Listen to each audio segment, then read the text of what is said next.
আজকে দেখেছেন এক সম্রাটের ভিডিও?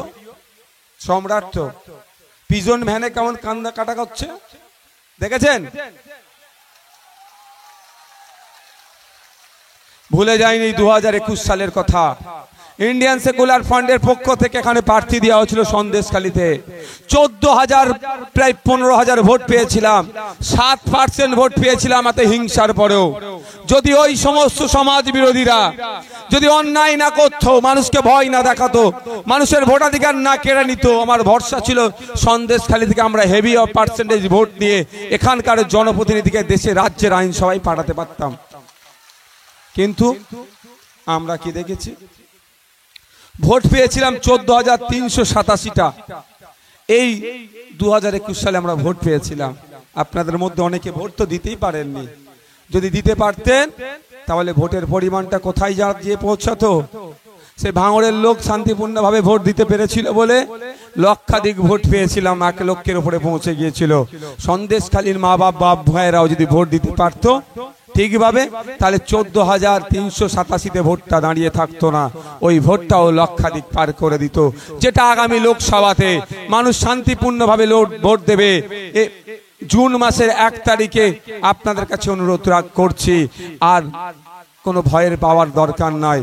হ্যাঁ, সাধারণ শেখকে পুলিশ ভ্যানের মধ্যে কাঁদতে দেখা যাচ্ছে, এটা আনন্দজনক না দুঃখজনক? এই বিষয়ে কি বলবেন? দেখুন, একটা হাসির কথা বলেছেন। যাই হোক, উনি একদিন বড় একটা লম্বা চওড়া ভাষণ দিয়েছিল যে ওনার একটা মানে নোংরা ভাষা ইউজ করেছিল, যেটা আমি ইউজ করতে পারছি না, কেউ কিছু সোজা করতে পারবে না। আজ আইনের ঊর্ধ্বে কেউ নয়, সেটা এখন শাহজাহান শেখ হাড়ে হাড়ে টের পাচ্ছে, প্রথম কথা।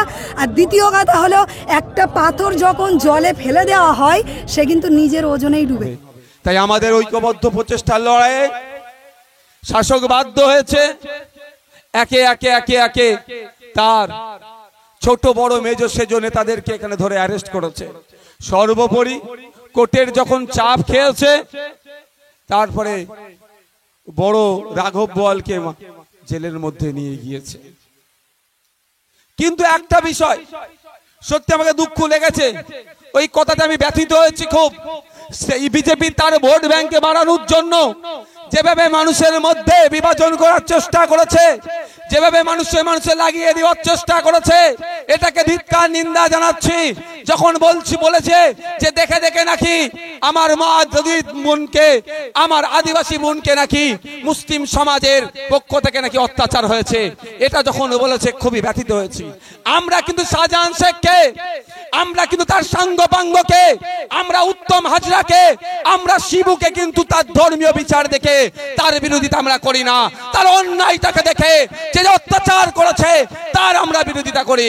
আর বিজেপি অপদার্থ, বিজেপি আর তার এখন রাজ্যের বড় নেতা অপদার্থ যারা আছে, তারা যেভাবে ধর্মে ধর্মে বর্ণে বর্ণে জাতে জাতে বিভাজনের করে ভোট নেওয়া যায়, তার সুকৌশল বা তার আস্তে আস্তে তার স্লো পয়জন দেওয়ার চেষ্টা করেছে। কিন্তু আমি ধন্যবাদ জানাই সন্দেশখালীর ধর্মপ্রাণ মানুষদেরকে।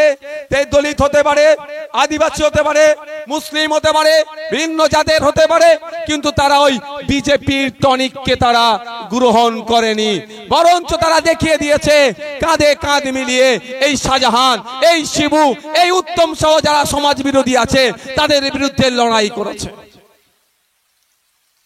আরে অত্যাচারিত হয়েছে আমার মা, সেই মায়ের ধর্ম নিয়ে তুমি কি করবে? যে অত্যাচার করতে সমাজ বিরোধী, তার ধর্ম নিয়ে মানে এখানে তাদের ভোট নিতে হবে, এখানেও তাদের ভোট দরকার। ভোট ছাড়া তারা কিছু বোঝে না। কিন্তু এই ভোট করতে করতে সমাজ আজকে রসতলে চলে যাচ্ছে। তাই বন্ধুগণ যারা উপস্থিত হয়েছে, বিভিন্ন জাতের মানুষ, বিভিন্ন বর্ণের মানুষ, বিভিন্ন ধর্মের মানুষ, প্রত্যেকের কাছে অনুরোধ করব, এই 75 বছর ধরে কিন্তু একে আটকাতে হবে, ওকে জিতাতে হবে। ও এই করছে, ও সেই করছে।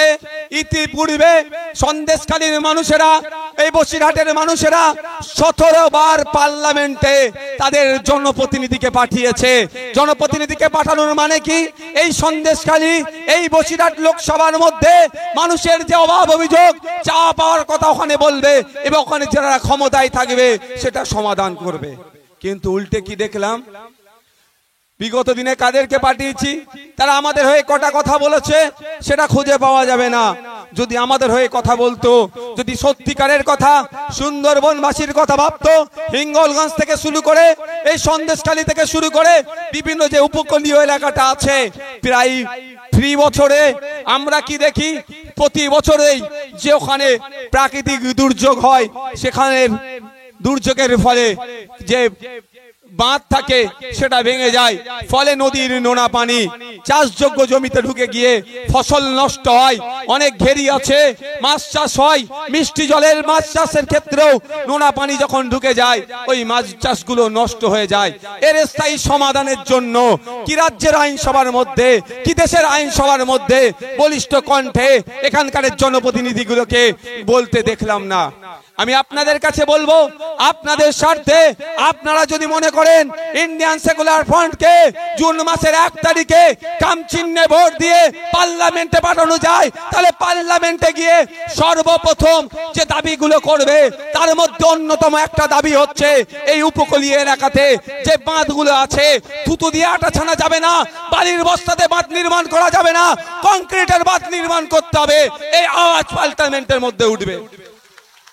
যে আওয়াজ আমি বিধানসভার মধ্যে তুলি, বারবার বলেছি, যদি মানুষকে সত্যিকারের অর্থে আপনি রিলিফ দিতে চান, মানুষকে যদি সত্যিকারের অর্থে তাকে শান্তিতে রাখতে চান, বিশেষ করে যেটা উপকূলীয় এলাকা আছে, যে বাঁধগুলো আছে, বিজ্ঞানসম্মতভাবে বাঁধগুলো নির্মাণ করা হোক এবং বিজ্ঞানসম্মতভাবে রক্ষণাবেক্ষণ করা হোক।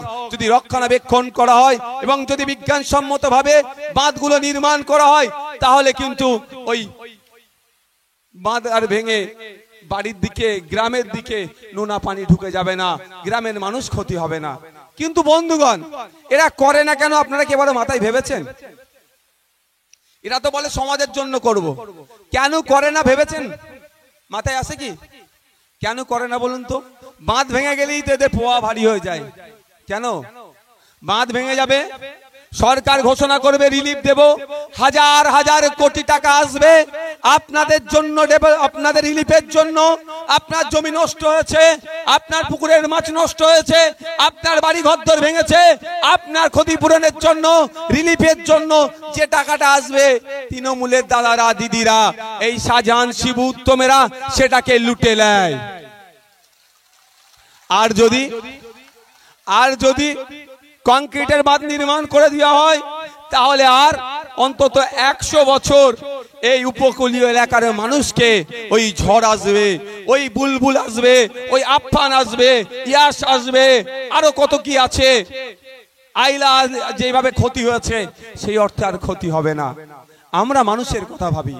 তাই আপনাদের বলবো, যদি আগামী দিনে চান পার্লামেন্টে গিয়ে বসিরহাট লোকসভার মানুষের চাওয়া পাওয়ার কথা, অভাব অভিযোগের কথা উত্থাপন করতে চান, তাহলে আর অন্য কোন সিম্বলের দিকে তাকানোর দরকার নাই। সকাল সকাল যাবেন, জুন মাসের 1 তারিখে গিয়ে আপনার ইভিএম মেশিনের সামনে দাঁড়াবেন, যেখানে খাম চিহ্নটা দেখবেন ওই বাটনটাকে আপনারা জোর করে প্রেস করে দেবেন, বাকি দায়িত্বটা আমাদের দিয়ে ছেড়ে দেবেন। এখানে কম করে আজকে 1000-10 মানুষ আছে তো নাকি? তাই তো নাকি? হাতটা তুলেন তো দেখি একবার ভাই। আচ্ছা, যারা দূরে আছেন আমাদের লোক কি করে বুঝবো? তাহলে হাতটা তুলেন তো, গরমের চোটে ওই ছাদে উঠে গেছে। মায়েরা আছে তো নাকি? কম করে 1000-10 মানুষ আছে তো এখানে। আপনাদেরকে আজকে একটা দায়িত্ব দেবো, নিতে পারবেন? একটু দায়িত্ব নিতে হবে। এখানে যারা এসে উপস্থিত হয়েছেন, বসুন। এখানে যারা এসে উপস্থিত হয়েছেন, আপনারা অনেক বাধা বিপদ থেকে উপেক্ষা করে এসে উপস্থিত হয়েছেন।